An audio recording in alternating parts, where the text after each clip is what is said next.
The first time Sergeant Miller barked my name, it echoed through the barracks like a whip.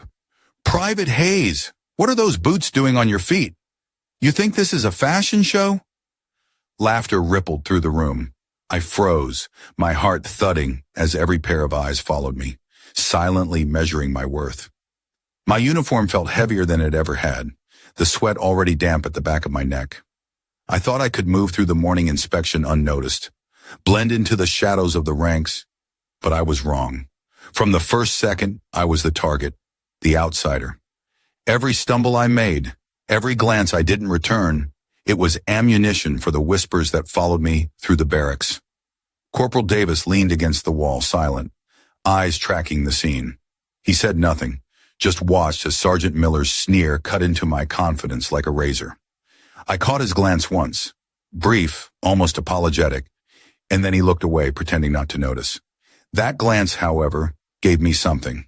A reminder that not everyone believed the rumors, not everyone assumed I was weak. But it was small comfort. The morning drills were brutal. Push-ups, sprints, obstacle courses, all executed under the shadow of mocking laughter. Private Collins, a senior recruit, made a point of calling out my mistakes, exaggerating them for everyone to see. "Watch those city girl arms," he shouted as I fumbled the rope climb. The words stung, sharper than the sting of the rope against my palms. My pride, quiet and private, told me to ignore them, but my chest burned with humiliation anyway. I lowered myself to the ground after the climb, breathing ragged, muscles shaking, while the others smirked and moved on. At Chow Hall, the ridicule didn't stop. Recruits shoved trays in exaggerated manners, called me names under their breath, and made a show of leaving crumbs on my plate. I sat at the end of the table, silent, letting the insults wash over me. I focused on the smell of burnt eggs and reheated coffee, grounding myself. No one saw the small tremor in my hands, the tension in my shoulders. No one noticed the way I straightened my back, held my head high despite the humiliation. Sergeant Miller had a habit of watching recruits like a hawk, waiting for the moment to strike. And strike he did. Midway through breakfast, he slammed his hand onto the table beside me. "Private Hayes, this isn't a daycare. Do you understand the word discipline, or do I need to spell it out?" His eyes bored into mine, daring me to respond. I swallowed, letting the silence answer for me. I didn't flinch, didn't lower my gaze. That calm, it wasn't victory yet, but it was mine. The barracks echoed with murmurs. Some recruits snickered, some shook their heads in disbelief. I felt every judgment like a weight pressing down on my chest. I thought that was the end of it, but the morning wasn't done. Later, during gear inspection, Sergeant Miller walked past me and paused, pointing at my folded jacket. "Do you even know how to make a crease, Private? Or are you just here to waste air?" The room held its breath. My cheeks burned, but my hands moved deliberately, refolding the jacket with precision. I caught the corner of Corporal Davis's eye once more. He nodded ever so slightly. That small gesture was a lifeline. Even in my silence, I was learning. Every insult, every sneer, every whispered mockery became fuel for focus. I noticed patterns, the way Miller timed his criticisms, how Collins' ego made him predictable. And I remembered why I was here, to endure, to survive, to prove myself in ways I couldn't yet see. What I never expected was how quickly these trials would teach me something I hadn't known I had. By the end of the day, my body ached and my pride was battered, but my mind was awake. Every drill, every snide remark, every unfair comment had sharpened my awareness, honed my patience. And in the back of my mind, a quiet certainty grew. Something was coming, something that would change everything, though I didn't yet know what. I just knew I had to be ready. If this story resonates with you, don't forget to hit the like button and subscribe to the channel so you won't miss the next chapters of this journey. The rain started as I hit the field, heavy and cold, soaking through my uniform almost instantly. Boots squelched in the mud as Sergeant Miller barked orders over the thunder. "Move it, Private Hayes! Think the rain's going to wait for you?" I could hear the snickers from the other recruits, boots slipping, gloves soaked, but I pressed on, counting my steps, focusing on breathing. Every push-up, every sprint, Every climb over that slippery wall felt like a test not just of my body, but of my will. Private Collins shouted behind me, "Careful, city girl. Don't fall flat on your face." My hands burned, my legs screamed, but I didn't look back. I wouldn't give them the satisfaction. At Chow Hall later, it didn't get easier. Collins made a show of dropping his tray near me, food splattering on the floor. Clumsy as ever, he muttered loud enough for everyone to hear. A couple of recruits laughed. Others just shook their heads. I bent to clean up the mess silently, my fingers cold, but precise, avoiding the spilt coffee that could scald. My stomach growled, but I didn't complain. I sat alone at the end of the table, picking at the cold eggs, listening to the chatter, and feeling the weight of all their judgment. Corporal Davis slid a water bottle toward me without saying a word. That small gesture felt like a lifeline, a reminder I wasn't completely invisible, that not everyone had bought into their cruelty. Night drills were worse. The obstacle course under floodlights turned into a battleground of mud and exhaustion. I watched as recruits tripped and tumbled. Some whispered encouragements to each other, but ignored me. I moved deliberately, calculated, letting my body do what I needed it to. Every swing over the ropes, every crawl under the barbed wire, every leap across the ditch made me realize I was building something inside. Strength I hadn't tapped before. My hands blistered, my muscles screamed, but there was satisfaction in endurance, in proving to myself that I could keep moving no matter what they thought. Then came the equipment check. Sergeant Miller passed out rifles and gear, watching like a hawk. "Private Hayes, do you even know how to assemble that? Or should I demonstrate for you?" The room tensed, eyes pinned on me. I felt heat rise to my face, a familiar sting of humiliation, but I blocked it.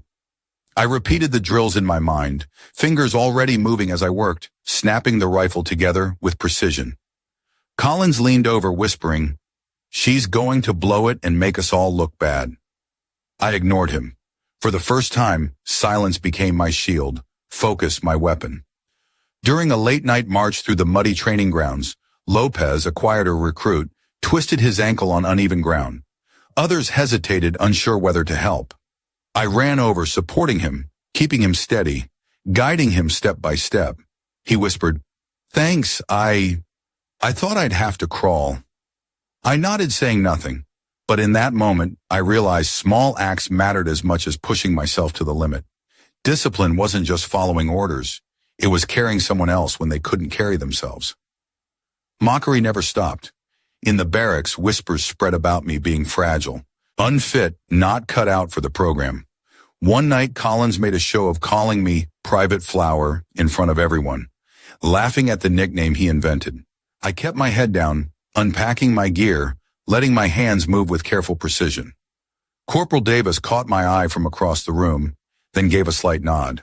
That small recognition reminded me that even amidst humiliation, a witness can make all the difference.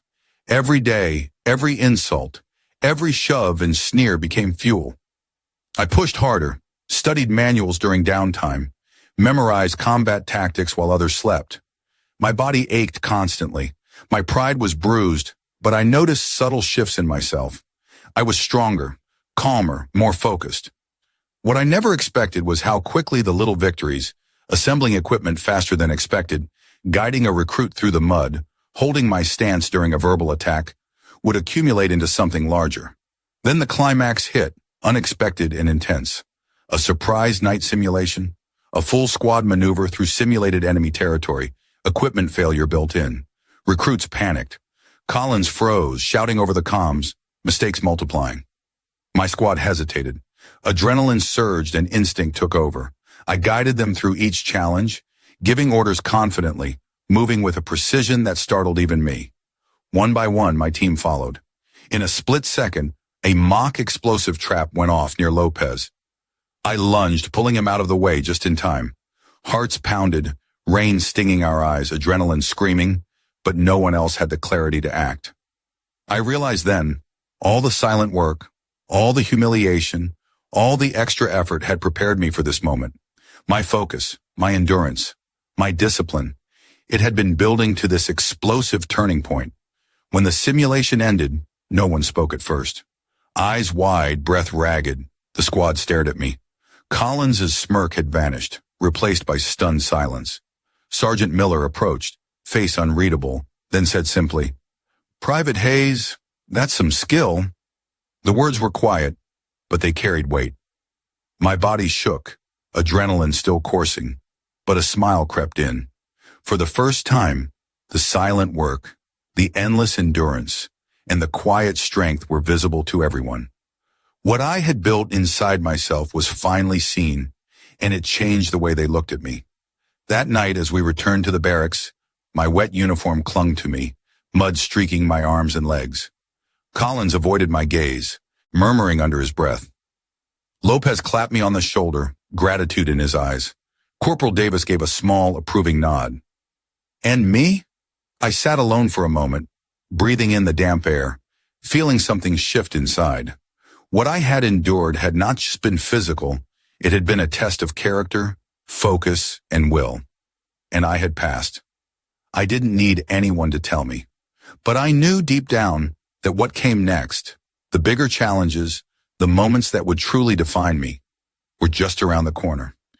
If this story resonates with you, don't forget to hit the like button and subscribe to the channel so you won't miss the next chapters of this journey.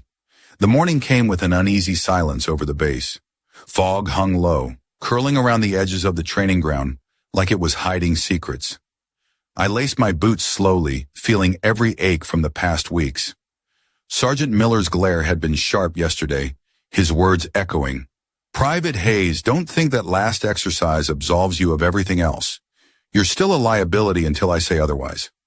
The words stung, but I let them slide over me like rain off a helmet. Focus was all I had. The day began with a sudden mission briefing. Lieutenant Ramirez, our commanding officer, called us together, his voice calm but tense. "Squad Delta will navigate a simulated urban combat scenario tonight. Equipment will fail, communications will drop, and the objective is to extract the VIP safely. This is a test of real battlefield conditions." My chest tightened. Equipment failure and darkness. This was the ultimate challenge. My team exchanged nervous glances. Collins scoffed, muttering, "Great, the city girl gets to fail spectacularly under pressure." We gathered our gear, the weight of rifles, body armor, and packs pressing into our shoulders. Rain from the early fog had left everything slick, mud tracking under boots, and the metallic scent of wet earth mixing with adrenaline. I adjusted my straps, double-checked my rifle, and breathed deeply. Corporal Davis leaned over and whispered, "Don't let them get to you. Just move steady." That small reassurance felt like a shield. The simulation started at dusk. Shadows stretched across the field, obstacles rising like dark threats. Collins led initially, barking orders, arrogance dripping from every command. His misjudgments quickly became apparent. He misread cover, miscommunicated, and nearly sent one recruit into the line of fire. I stayed close to Lopez, silently, guiding him with small gestures, whispering corrections only he could hear. The team faltered under Collins' pressure. My heart raced, adrenaline firing, but my mind remained clear. Halfway through the exercise, chaos erupted. One of the mock buildings collapsed unexpectedly, sending dust and debris across the field. Lopez tripped over the rubble, catching himself just in time. I lunged, steadying him, feeling the mud smear across my uniform. Collins yelled, "Watch her! She's going to ruin everything!" His voice carried across the darkened field, full of panic and anger. The rest of the team hesitated, frozen between trust and fear. I realized in that moment, all the ridicule, the extra drills, the quiet hours alone studying tactics, this was the moment it had prepared me for. Suddenly, the comms went down entirely. Static filled our earpieces. Collins froze, muttering, I can't." He was paralyzed, incapable of decision. The VIP was just ahead, and the exit point was under heavy simulated threat. I couldn't wait for approval. I grabbed Collins' shoulder and shoved him aside gently. "Move! Follow my lead, now!" My voice was firm, unwavering. The team hesitated, looking to me instead of him. In that suspended moment, the power dynamic flipped. Confidence shifted like the wind. We navigated through the maze, mud-caking boots, rifles wet and heavy. A sudden simulated ambush erupted. Smoke and flashing lights disoriented everyone. One recruit panicked, pointing his weapon wildly. I stepped in, repositioning him, lowering his aim without breaking my stride. Collins barked orders, but no one listened. My instructions flowed, precise, deliberate, and the team followed. The climax came as we reached the extraction point. A mock explosive had been planted directly in our path. Time froze as the device's red light blinked rapidly. I calculated the distance, evaluated the angles, and sprinted, pulling Lopez out of the danger zone with me. Behind us, the rest of the squad hesitated, but finally followed. Seconds later, the explosive detonated with a loud bang, and mud spraying everywhere. Heart pounding, chest heaving, I looked back. Everyone was alive, shaken, but safe. Silence hung over the field. Collins stood frozen, mud dripping from his helmet, eyes wide, mouth open. He couldn't meet mine. Sergeant Miller emerged from the shadows, expression unreadable, then broke into a low, controlled clap. Private Hayes, that was exceptional. Initiative, control, leadership under pressure. You led when it mattered most. My body shook with exhaustion and disbelief. For weeks, every insult, every mocking comment, every moment of doubt had built to this. I realized my quiet endurance, my focus, and all those late nights had culminated in something undeniable. Respect earned in the most visceral way possible. Latier Ramirez approached, the glow from the floodlights reflecting off his face. Squad, take note. Private Hayes demonstrated what we expect from leaders. Clear, decisive, calm under fire. Remember this example. Whispers spread through the squad. Even the recruits who had doubted me, even Collins, no longer sneered. The shift was palpable. My silent supporter, Corporal Davis, finally allowed himself a small grin. That tiny acknowledgement felt heavier than any praise I could have received. Later, back in the barracks, I cleaned my gear, mud streaking every surface. Collins avoided eye contact completely. Other recruits offered quiet nods of recognition, no words needed. Lopez tapped my shoulder gently. Thanks. I don't know what I would have done without you. I smiled faintly, nodding. That moment wasn't about glory. It was about trust, about the weight of responsibility I'd carried quietly, unnoticed until now. That night, I sat on the edge of my bunk, exhausted, body aching, uniform stiff and wet. Yet inside, something had shifted irrevocably. The ridicule, the mockery, the endless effort, it all had a purpose, a reason. What I had endured wasn't just preparation for drills. It was preparation for leadership, for action when it truly counted. I realized then that respect isn't demanded. It's earned, quietly through endurance, discipline and courage when no one is watching. As I lay back, listening to the hum of the bass settling for the night, I felt a flicker of anticipation, the knowledge that the next trials, the real missions, the moments that would test everything I believed about myself, were coming. But now I had proof. In the mud, the chaos, the fear, and the trust of others. I could rise to meet them. And when those moments arrived, I would be ready in ways no one had expected. If this story resonates with you, don't forget to hit the like button and subscribe to the channel so you won't miss the next chapters of this journey. The morning after the urban exercise, the barracks were unusually quiet. Everyone moved like ghosts, boots clattering softly on the worn wooden floors. Heads down, murmurs held close. I was organizing my gear, still feeling the sting of exhaustion, when Collins stomped in, his face flushed with a mix of anger and disbelief. He avoided my gaze, muttering under his breath, "Unbelievable. She actually let us out alive." The words carried more venom than admiration, and I let them slide. Some victories are silent. They don't need to be celebrated out loud. By mid-morning, word of my performance had reached Sergeant Miller. He gathered the squad for an informal debrief in the training yard. "Private Hayes," he began, his voice steady but carrying the weight of authority, "you displayed initiative beyond what any of your peers have shown. Leadership under pressure, coordination, quick thinking. You earned their trust in a way no one expected." I felt a flush of disbelief, but kept my posture straight, chest rising and falling evenly.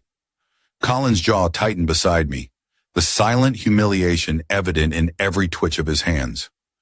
The team moved through the day like a fragile truce. I noticed subtle shifts. Lopez gave a nod when our paths crossed. Davis offered a quiet smile. And even recruits who had whispered doubts now glanced at me with something between curiosity and respect.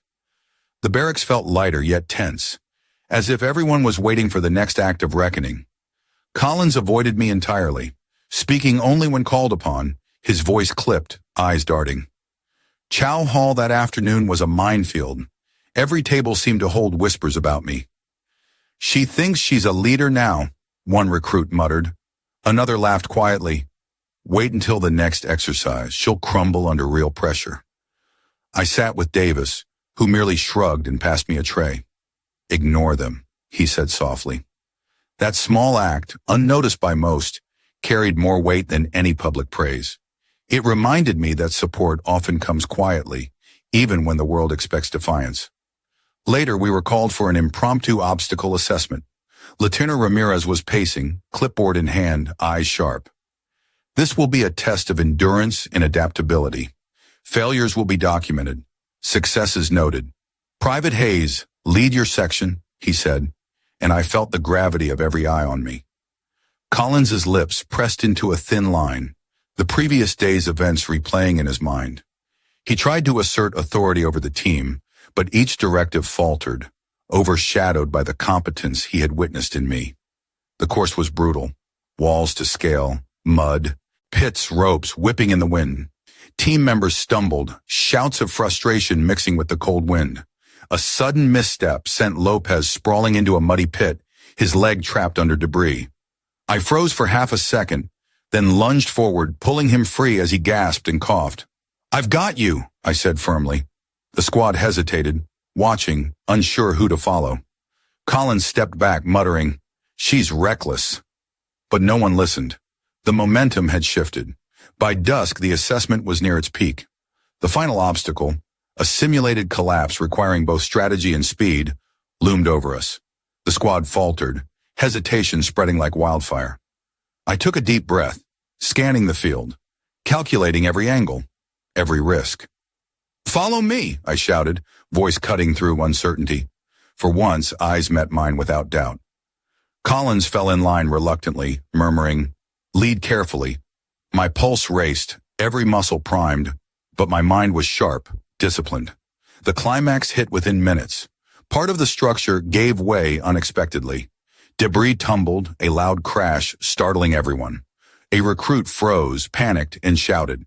I dove, pulling them out of harm's way, barely missing falling timbers myself. Shouts erupted from behind. Collins barked orders, but it was too late.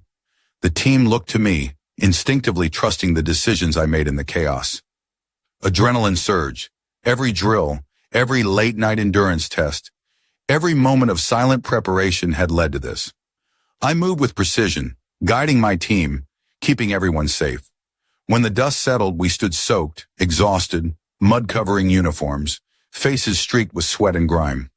Silence hung over the squad before Sergeant Miller broke it.